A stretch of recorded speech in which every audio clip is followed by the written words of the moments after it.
ಶ್ರೀ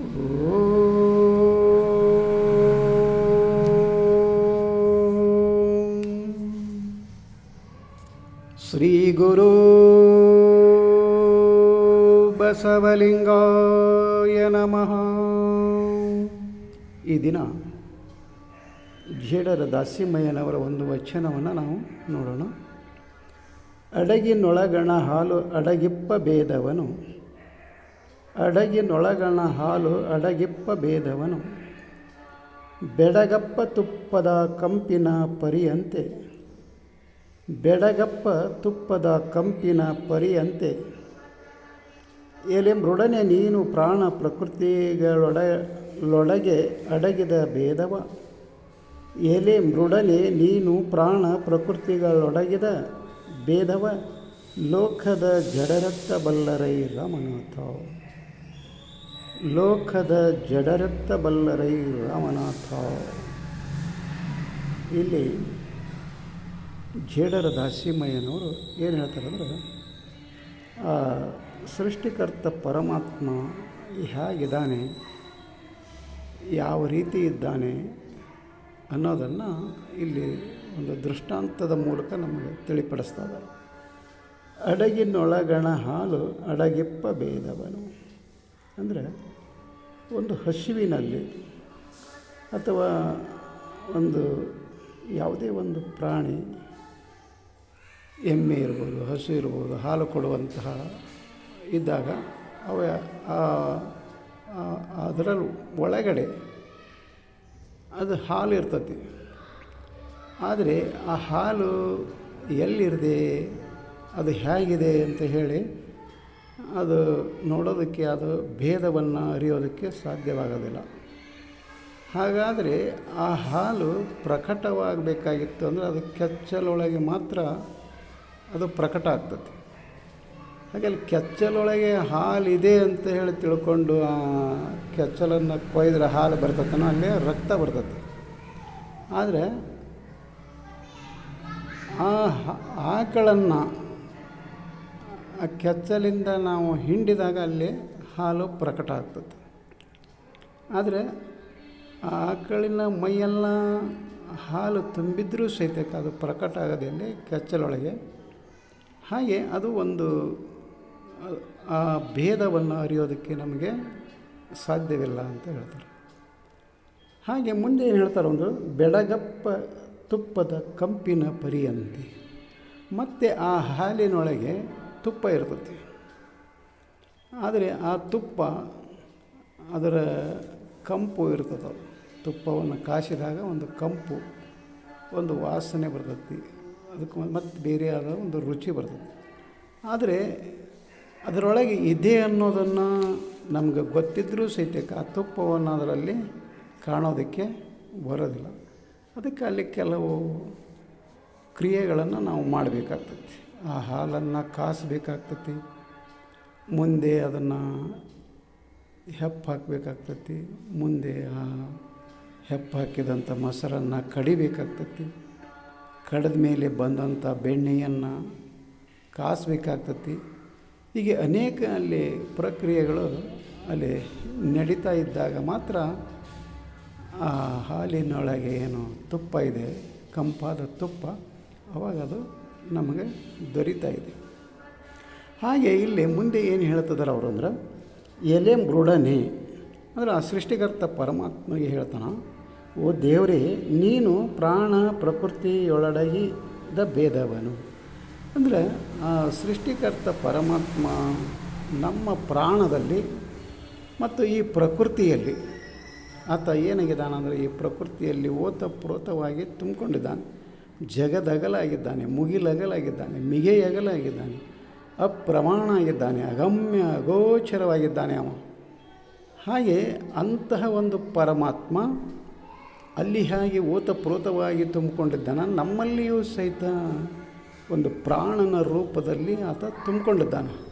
ಆದರೆ ಆ ಭೇದವನ್ನು, ಅದು ಹೇಗಿದ್ದಾನೆ ಅನ್ನುವಂಥ ಒಂದು ಭೇದವನ್ನು ಈ ಲೋಕದ ಜಡರೆತ್ತ ಬಲ್ಲರೈ ರಾಮನಾಥ ಅಂತ ಅವರು ಕೇಳ್ತಾ ಇದ್ದಾರೆ. ಹಾಗಾದರೆ ಆ ದೇವನನ್ನು ನಾವು ಕಾಣೋದಕ್ಕೆ ಸಾಧ್ಯವಿದೆಯೇನೋ ಅಂತ ಕೇಳಿದಾಗ ಅಲ್ಲಿ ಹೇಗೆ ಒಂದು ಹಾಲಿನಲ್ಲಿ ಒಂದು ತುಪ್ಪ, ಆ ತುಪ್ಪದ ಕಂಪು ನಮಗೆ ಬರಬೇಕಾಗಿತ್ತು ಅಂದರೆ ಅಲ್ಲಿ ಹೇಗೆ ಕೆಲವೊಂದು ಪ್ರಕ್ರಿಯೆಗಳು ನಡಿಬೇಕಾಗ್ತದೆ. ಹೇಗೆ ಹಾಲು ಕಾಸಿ ಹೆಪ್ಪು ಹಾಕಿ ಮೊಸರನ್ನು ಕಡೆದು ಬೆಣ್ಣೆ ತೆಗೆದು ಬೆಣ್ಣೆಯಿಂದ ತುಪ್ಪವನ್ನು ಹೇಗೆ ಪಡೆಯೋದಕ್ಕೆ ಸಾಧ್ಯ ಇದೆಯಲ್ಲ, ಹಾಗೆ ಇಲ್ಲಿ ಸಹಿತ ಕೆಲವೊಂದು ಪ್ರಕ್ರಿಯೆಗಳನ್ನು ನಾವು ಮಾಡಿದಾಗ ಆ ದೇವರ ಇರುವನ್ನು ನಾವು ಅನುಭವಿಸೋದಕ್ಕೆ ಸಾಧ್ಯ ಆಗ್ತದೆ. ಹಾಗಾದರೆ ಅದಕ್ಕೆ ಮಾರ್ಗ ಯಾವುದು ಅಂತ ಕೇಳಿದರೆ, ಯಾವ್ಯಾವುದೋ ಗುಡಿ ಗುಂಡಾರಗಳನ್ನು ತಿರುಕ್ಯಂತ ಹೋದರೆ ಅಲ್ಲಿ ದೇವರು ಸಿಗೋದಿಲ್ಲ. ಅಲ್ಲಿ ಕೇವಲ ಒಂದು ಮೂರ್ತಿ ಇರ್ತೈತಿ. ಆ ಮೂರ್ತಿನೂ ಸಹಿತ ಒಬ್ಬ ಪುರೋಹಿತನ ಪೂಜಾರಿಯ ವಶದಲ್ಲಿರ್ತದೆ, ಆತನ ಅಧೀನದಲ್ಲಿರ್ತದೆ. ಅವ ಅಲ್ಲಿ ಬಾಗಿಲು ತೆಗೆದಾಗ ಚಾವಿ ತೆಗೆದು ಅಲ್ಲಿ ಮೂರ್ತಿ ಕಾಣ್ತತಿ. ಅವ ಚಾವಿ ಹಾಕ್ಕೊಂಡು ಮನೆಗೆ ಹೋದ ಅಂದ್ರೆ ಅಲ್ಲಿ ಮೂರ್ತಿ ಕಾಣೋದಿಲ್ಲ. ಅಲ್ಲಿ ದೇವ್ರು ಕಾಣೋದಂತರೂ ಭಾಳ ದೂರನ ಉಳಿತದೆ. ಆದರೆ ಅಲ್ಲಿ ಮತ್ತೊಬ್ಬರ ಅಧೀನದಲ್ಲಿರುವಂಥ ಮೂರ್ತಿಯನ್ನು ದೇವರಂತ ತಿಳ್ಕೊಂಡು ಹೋದರೆ ಆ ಸೃಷ್ಟಿಕರ್ತ ಪರಮಾತ್ಮನ ನಿಜವಾದ ಒಂದು ಇರುವು ನಮಗೆ ಗೊತ್ತಾಗೋದಿಲ್ಲ. ಅದಕ್ಕೆ ಏನು ಮಾಡಬೇಕು ಅಂತ ಕೇಳಿದಾಗ, ಶರಣರು ಕೊಟ್ಟಂಥ ಗುರು ಬಸವಣ್ಣನವರು ಕೊಟ್ಟಂತಹ ಆ ಇಷ್ಟಲಿಂಗವನ್ನು, ಆ ಒಂದು ತ್ರಾಟಕ ಯೋಗ, ಲಿಂಗಾಂಗ ಯೋಗವನ್ನು ಮಾಡಿ ಅದನ್ನು ನಾವು ದಿನನಿತ್ಯ ಪೂಜೆ ಪ್ರಾರ್ಥನೆ ಮಾಡಿ ಮತ್ತೆ ಮುಂದೆ ಅದನ್ನು ಸಾಧನೆ ಮಾಡ್ತಾ ಹೋದಾಗ ಆ ಸೃಷ್ಟಿಕರ್ತ ಪರಮಾತ್ಮ ನಮ್ಮಲ್ಲಿಯೂ ಇದ್ದಾನೆ, ಈ ಜಗತ್ತಿನಲ್ಲಿಯೂ ಜಗದಗಲನು ಮುಗಿಲಗನೂ ಆಗಿದ್ದಾನೆ ಅನ್ನೋದು ನಮಗೆ ತಿಳಿಬೇಕಾಗಿತ್ತಂದರೆ, ಹಾಗೆ ಇಲ್ಲಿ ಗುರು ಬಸವಣ್ಣರು ಕೊಟ್ಟಂಥ ಆ ಇಷ್ಟಲಿಂಗದ ಮೂಲಕ, ಯಾಕಂದರೆ ಅಲ್ಲಿ ನಾವು ಕಟ್ಟಿಕೊಂಡಂಥ ಇಷ್ಟಲಿಂಗ ನಮ್ಮ ಅಧೀನದಲ್ಲಿರ್ತದೆ. ನಾವು ಯಾವ ಸಮಯದಲ್ಲಿ ಬೇಕಾದರೂ ನಾವು ಪೂಜೆಯನ್ನು ಮಾಡಿಕೊಳ್ಳೋದಕ್ಕೆ ಅಲ್ಲಿ ಒಂದು ಅವಕಾಶ ಇರ್ತದೆ. ಆದರೆ ಪುರೋಹಿತನ ಕೈಯಲ್ಲಿ ಸಿಕ್ಕಂಥ ಆ ಮೂರ್ತಿ ಆತನ ವಶದಲ್ಲಿರ್ತದೆ. ಅಲ್ಲಿ ನಮಗೆ ಕೇವಲ ಒಂದು ನಿಮಿಷ ಅಲ್ಲ, ಒಂದು ಅರ್ಧ ನಿಮಿಷನೂ ಸಹಿತಕ್ಕೆ ಅಲ್ಲಿ ನೋಡೋದಕ್ಕೆ ಅವ್ರು ಬಿಡೋದಿಲ್ಲ. ಅಲ್ಲಿ ಏನು ಮಾಡ್ತಾರೆ ಅಂದ್ರೆ ಅವರು ಹೊರಗೆ ದೂಡಿ ಬಿಡ್ತಾರೆ. ಅಲ್ಲಿ ಆ ಸಾಧನೆಯನ್ನು ಮಾಡೋದಕ್ಕೆ ಸಾಧ್ಯ ಆಗೋದಿಲ್ಲ. ಆದರೆ ಸಾಧ್ಯ ಎಲ್ಲಿ ಆಗ್ತೈತಿ ಅಂದರೆ, ಗುರು ಬಸವಣ್ಣನವರು ಕೊಟ್ಟಂಥ ಇಷ್ಟಲಿಂಗವನ್ನು ಧರಿಸಿಕೊಂಡು ಪೂಜಿಸಿ ಪ್ರಾರ್ಥಿಸಿ ಮತ್ತು ಅಲ್ಲಿ ಧ್ಯಾನವನ್ನು, ಈ ಕೆಲವೊಂದು ಪ್ರಕ್ರಿಯೆ ಹೇಗೆ ಹಾಲಿನಿಂದ ತುಪ್ಪ ಮಾಡಬೇಕಾದ್ರೆ ಕೆಲವೊಂದು ಪ್ರಕ್ರಿಯೆಗಳನ್ನು ನಾವು ಮಾಡ್ತೀವಲ್ಲ, ಅದೇ ರೀತಿ ಇಲ್ಲಿ ಮಾಡಿದಾಗ ಮಾತ್ರ ಆ ಸೃಷ್ಟಿಕರ್ತ ಪರಮಾತ್ಮ ಅನ್ನುವಂಥ ತುಪ್ಪ, ಆ ಕಂಪು ಅದು ನಮಗೆ ಅನುಭವಕ್ಕೆ ಬರ್ತದೆ. ಇದು ನಮ್ಮ ಧರ್ಮ, ಇಲ್ಲಿ ಅನುಭವವೇದ್ಯ ಧರ್ಮ ಇದು. ಆತ ಯಾರು ಅದನ್ನು ಸಾಧನೆ ಮಾಡ್ತಾರೆ ಆತನಿಗೊಬ್ಬನಿಗೆ ಅದು ಸಾಧ್ಯ ಐತೆ ಹೊರತು ಎಲ್ಲರಿಗೆ ತೋರ್ಸೋಕೆ ಕೊಡೋದಕ್ಕೆ ಬರೋದಂತಾದ ಅದು ವ್ಯವಹಾರ ಅಲ್ಲ, ಅದು ಕೆಲಸ ಅಲ್ಲ, ಕೊಡುಕೊಳ್ಳುವಿಕೆ ಅಲ್ಲ. ಅದು ಆತನೇ ತನ್ನ ಸಾಧನೆಯಿಂದ ಅದನ್ನು ಪಡೆಯೋದಕ್ಕೆ ಸಾಧ್ಯ ಇದೆ. ಅದಕ್ಕೋಸ್ಕರನ ಅಂದು 12ನೇ ಶತಮಾನದಲ್ಲಿ 770 ಜನರು ಅಮರಗಣಗಳಾಗಿ ಹೋದರು. ಯಾವುದೇ ಒಂದು ಧರ್ಮದಲ್ಲಿ, ಯಾವುದೇ ಒಂದು ಮತ ಪಂಥದಲ್ಲಿ ಅಷ್ಟು ಜನ ಒಂದೇ ಸಾರಿ ಮುಕ್ತಾತ್ಮರಾಗಿದ್ದು ಇತಿಹಾಸದಲ್ಲಿಲ್ಲ.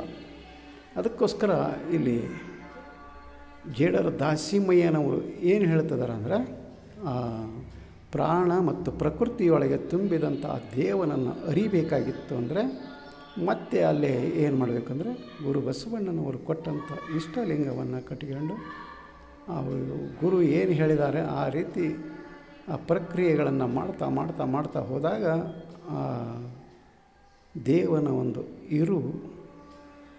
ನಮಗೆ ತಿಳಿತಾರೆ, ಅನುಭವಕ್ಕೆ ಬರ್ತದೆ. ಹಾಗಾದರೆ ನಾವು ಅದನ್ನು ಪಡೆಯುವಂಥ ಒಂದು ಜ್ಞಾನ ನಮಗೆ ಬರಬೇಕಾಗಿತ್ತು ಅಂದರೆ ಮತ್ತೆ ನಾವೇನು ಮಾಡಬೇಕು, ವಚನ ಸಾಹಿತ್ಯಗಳನ್ನು ಓದಬೇಕಾಗ್ತದೆ. ವಚನಗಳನ್ನು ಓದಿ ಪಚನ ಮಾಡಿಕೊಳ್ಬೇಕಾಗ್ತದೆ.